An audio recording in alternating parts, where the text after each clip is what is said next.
আমাদের দেশে যারা মাহফিলের আয়োজক কমিটির আছে তাদের সম্পর্কে কিছু কথা আমি বলতে চাই, জাতির সামনে তুলে ধরতে চাই। যারা আয়োজক কমিটি আছে মাহফিলের, বিশেষ করে তারা কয়েকটা জিনিসের ক্ষেত্রে আমরা প্রচুর পরিমাণে ভুল করে থাকি।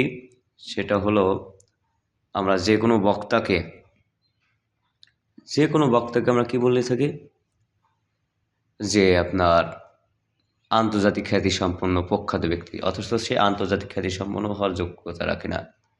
একজন বক্তাকে আন্তর্জাতিক খ্যাতিসম্পন্ন হতে হয় কমসে কম 30-40টা দেশ তাকে চিনবে।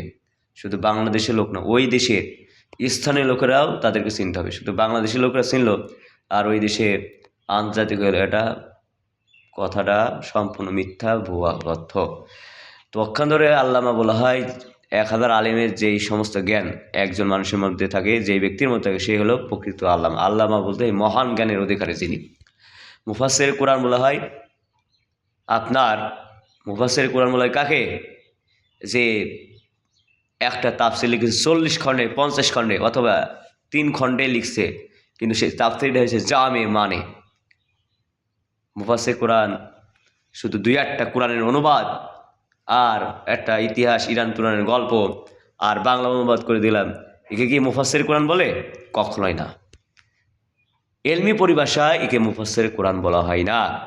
বাংলাদেশে যে সমস্ত বক্তাদের মাহফিলের আয়োজক কমিটিরা যারা দাওয়াত দেয়, তাদেরকে আমরা এটা বলতে পারেন বিশিষ্ট ওয়াইজিন বা ওয়াইজ, কারণ তারা নসিহতকারী। আর মুহাদ্দিস বলা হয় যার কমাস কম 3 লক্ষ হাদিস বা 5 লক্ষ হাদিস মুখস্থ থাকবে, তাকে মুহাদ্দিস বলা হয়।